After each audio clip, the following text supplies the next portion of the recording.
The fabled first town has been a staple of JRPGs since the genre was first conceived. For its part, Final Fantasy is a series which has harnessed the first town to great effect over the years, evolving it from an arbitrary, quest-giving location distinct from the overworld to one of structural and emotive narrative importance that seeks to build character and scenario in very specific ways, and it helped make Final Fantasy the celebrated series that it became by the end of the 1990s. Now, it's firstly fair to say that not all Final Fantasy games are created equal, not all Final Fantasies are written the same way in how the first town is utilised. Final Fantasy I, for example, being obviously quite a rudimentary JRPG, had its first town as the jumping off point for quest giving, a place to restock and re-equip, and this particular town has been covered in some detail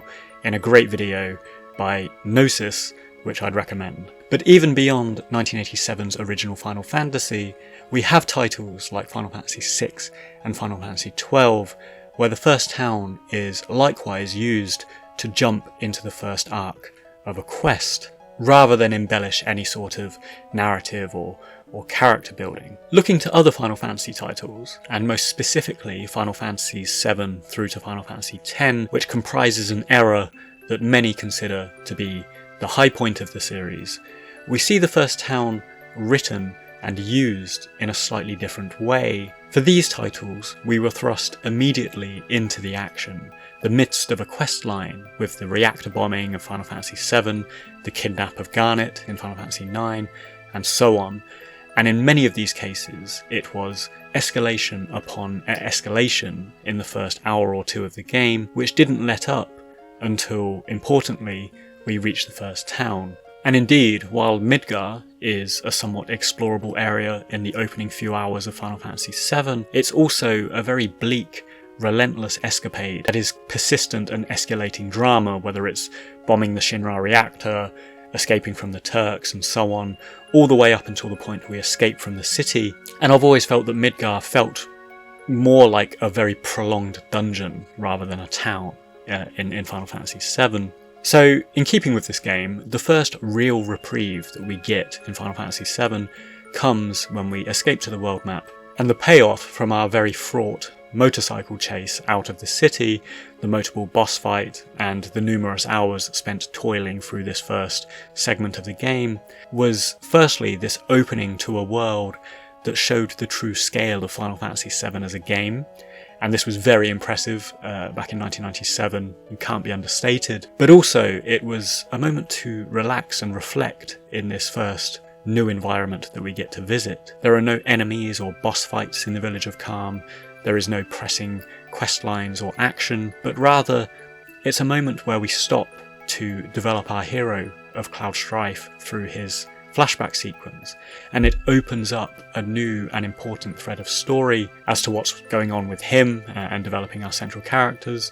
We get some additional world building and context from the NPCs in Kalm, the opportunity to purchase items and weapons from them, and basically reflect, take stock, and determine this new direction for the story, which is to pursue Sephiroth, the man in the black cape, by venturing now through the Mithril mines. So it's a great mental reprieve and narrative shift for the player here, which is serviced entirely by the existence of Kalm, the first town, and that is its core purpose. Likewise, looking to Final Fantasy IX and Final Fantasy X, in the former we have the village of Dali, which comes after a dramatic chain of events, the kidnap of Princess Garnet, the evil forest, and the ice cave, and it is likewise this town that serves as the reprieve from the successive battles and prolonged escape sequence that followed the opening scenario, and not dissimilar from Cloud Strife's flashback sequence, which gives us the new objective of finding Sephiroth. In the frontier village of Dali, it opens up a new thread of story and actually a core narrative theme, which is that of Vivi's character, and Vivi discovering that he's an automaton and propels that next part of the adventure forwards. For Final Fantasy X's part, we are thrust out of Zanarkand and into the world of Spira, where we are funneled through the Sunken Temple and a mini-quest with Riku before encountering Sin, and being washed up on the island of Besaid. And again, Besaid is a very scenic break from the dramatic opening of the game, very chill, lovely music, beach vibes, but crucially here we are introduced to the next significant scenario, which is meeting and developing our characters of Yuna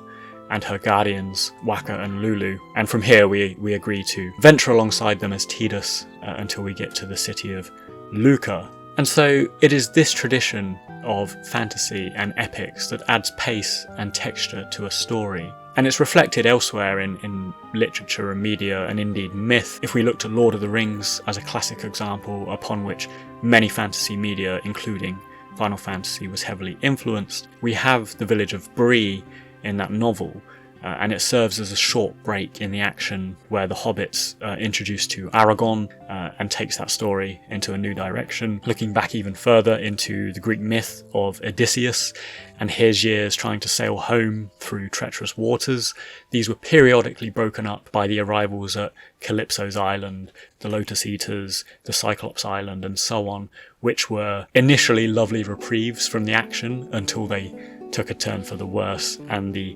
escalation picks up again. So we can see here that these Final Fantasy games we've discussed have followed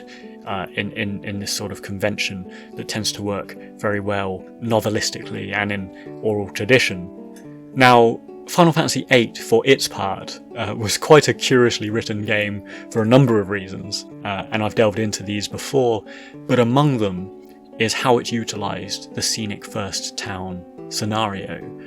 Firstly, I think there is equal case to suggest that either Balamb Town or Balamb Garden could represent the peaceful first town vibe, because they are both scenic breaks in the action in their own way. But secondly, it is the pacing of the story of Final Fantasy VIII, which opens with this high-octane, non-playable cutscene of Squall sparring Cypher and this montage of Adir and everything. And it then immediately lulls us into this chilled-out banality of classroom life in Garden, before building back up again into the Dollet mission, in which we transit through Balamb Town and back again. So there's a few reasons to unpack why Final Fantasy VIII is structured this way, not least because it is a coming-of-age tale in a lot of ways, so it's about leaving the comfort and safety of a home behind, which is probably why we start off in Garden, but also because of Garden by its nature being a mercenary academy, and the structure of Final Fantasy VIII's story is much more mission-based as well. But regardless, the structure of the first town, the peaceful breaks to focus on ballroom waltzes and library girls with pigtails and so on, the opportunity to develop fellow party members' stories, along with taking stock of what to do next, which comes in this game in the form of Squall's inner monologues. It's still very much the preserve and the arena of the first town structure, which is delivered here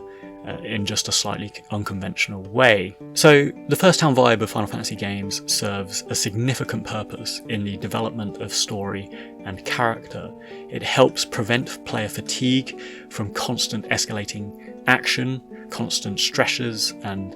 battle scenarios and so on, and it is crucial in pausing the activity to learn more about the purpose of the story, the drivers of the characters, the context of the setting, the antagonist, the obstacles, and so on, and then take that forward and add another building block onto the next step of the story. It's admittedly one of the lesser celebrated or remarked upon aspects of the series and the series' narrative structures, yet it's a crucial story beat for the games, particularly the games that launch directly into action without prologue or clarity as to the world we are operating in and what this action's all about.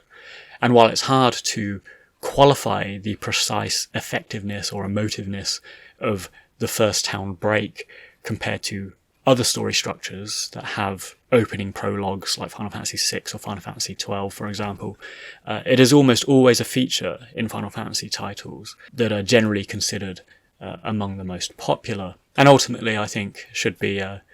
appreciated for how it contributes to that in its own subtle way. Thanks for watching. If you enjoyed the episode, please consider joining me on Patreon. Alternatively, if you feel like donating me a coffee, you can do so. The links are available below.